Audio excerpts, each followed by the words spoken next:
কাঁচা লঙ্কার official YouTube চ্যানেলে সবাইকে জানাচ্ছি একটা ওয়ার্ম ওয়েলকাম। আশা করি আপনার প্রত্যেকে খুব ভালো আছেন। আজকে কাঁচা লঙ্কা রান্নাঘরে আমি আমার দিদার একটা রান্না আপনাদের সাথে শেয়ার করব।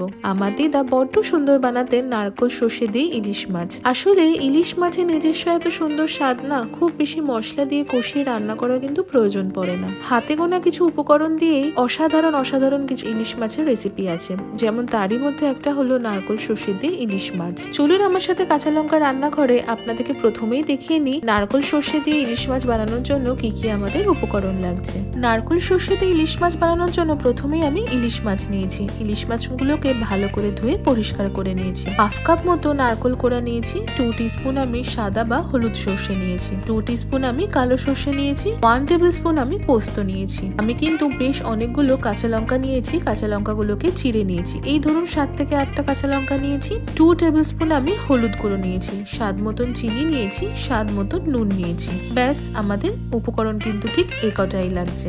রান্না শুরুর প্রথমেই কিছু মশলা আমরা বানিয়ে নেব। প্রথমে একটা ছোট ব্লেন্ডার নিয়েছি। তাতে আমি প্রথমে পোস্ত দিলাম সাদা বা হলুদ সর্ষে, দিলাম কালো সর্ষে, 2টো কাঁচা লঙ্কা দিলাম আর সামান্য পরিমাণ জল দিয়ে বেশ ভালো করে ব্লেন্ড করে একটা স্মুথ পেস্ট আমি বানিয়ে নেব। এবার অন্য একটা ব্লেন্ডারে আমি সম্পূর্ণ যে নারকেল কোড়াটা ছিল সেটা দিয়ে দিলাম। তাতে সামান্য জল দিলাম। জল দিয়ে ভালো করে ব্লেন্ড করে নেব। ব্লেন্ড করে নিয়ে কিন্তু সুন্দর একটা স্মুথ পেস্ট আমরা বানিয়ে নেব। রান্না করার জন্য যে 2 রকমের মশলার আমাদের প্রয়োজন ছিল সেগুলো বানিয়ে ফেলেছি। এবার সোজা রান্নাটা শুরু করে ফেলবো। এই রান্নাটার মজা হলো এটাতে কিন্তু মাছ ভেজে বা মশলা কষিয়ে আলাদা করে রান্না করার কোনো প্রয়োজন পড়ে না। রান্নাটা শুরু করার প্রথমেই আমি একটা বড় কড়াই নিয়েছি বা একটা ননস্টিকের প্যান নিয়েছি। তাতে 2 টেবিল স্পুন মতো সর্ষের তেল দিয়ে ভালো করে সর্ষের তেলটা কিন্তু চারিদিকে আমি ছড়িয়ে নেব বা মাখিয়ে নেব। এবার ওই তেলে আমি ওপর থেকে একে একে ইলিশ মাছগুলো দিয়ে দেব।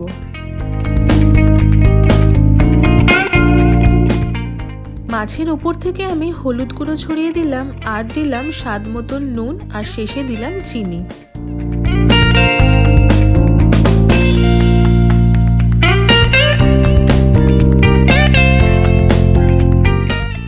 এবার এই নুন, হলুদ, চিনি এবং প্রথমেই যে তেল দিয়েছিলাম তার সাথে ইলিশ মাছগুলো কিন্তু খুব ভালো করে একটু মেখে নিতে হবে। দেখুন ইলিশ মাছগুলো কিন্তু বেশ ভালো করে আমি মাখিয়ে নিয়েছি। এরপর যে সর্ষে পোস্তটা বেটেছিলাম সেটা প্রথমে মাছের উপর দিয়ে দিলাম।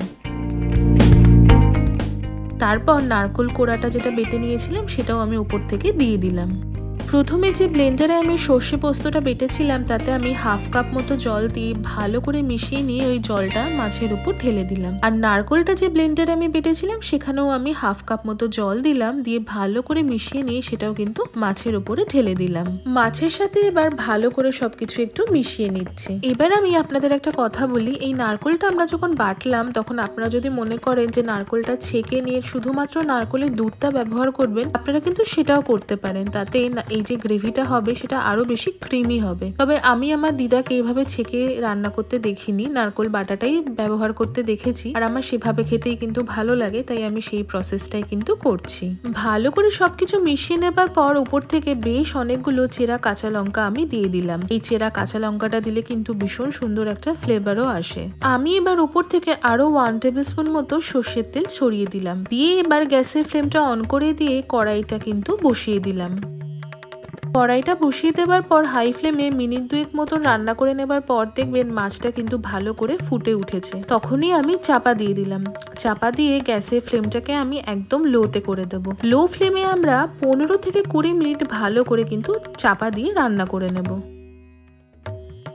15 থেকে 20 মিনিট পরে আমি আপনাদেরকে একবার চাপাটা খুলে দেখাই। মাছ কিন্তু একদম তৈরি হয়ে গেছে। মাছ কিন্তু সেদ্ধ হয়ে গেছে আর গ্রেভিটাও একদম রেডি হয়ে গেছে।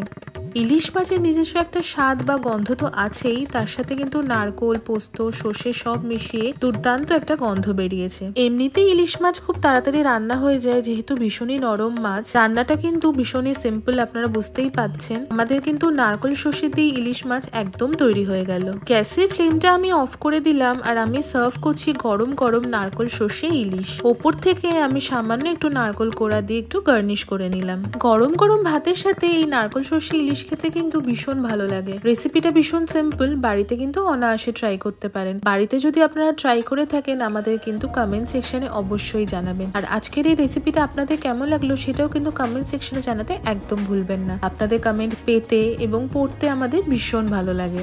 আমার দিদার থেকে শেখা নারকেল সর্ষে ইলিশ মাছের রেসিপিটা আপনাদের কেমন লাগলো আমি জানি আপনাদের ভালোই লেগেছে। যদি আপনাদের আজকের এই রেসিপিটা ভালো লাগে তাহলে অবশ্যই আমাদের চ্যানেলটা সাবস্ক্রাইব করবেন, আমাদের এই ভিডিওটা লাইক করবেন আর এই ভিডিওটা সকলের সাথে শেয়ার করবেন। দেখা হচ্ছে আবারও একটা ভীষণ সুন্দর রেসিপির সাথে। ততক্ষণের জন্য ভালো থাকবেন, সুস্থ থাকবেন আর কাঁচা লঙ্কাকে সবসময় এভাবেই সাপোর্ট আর ভালোবাসা দিতে থাকবেন। See you soon and happy cooking.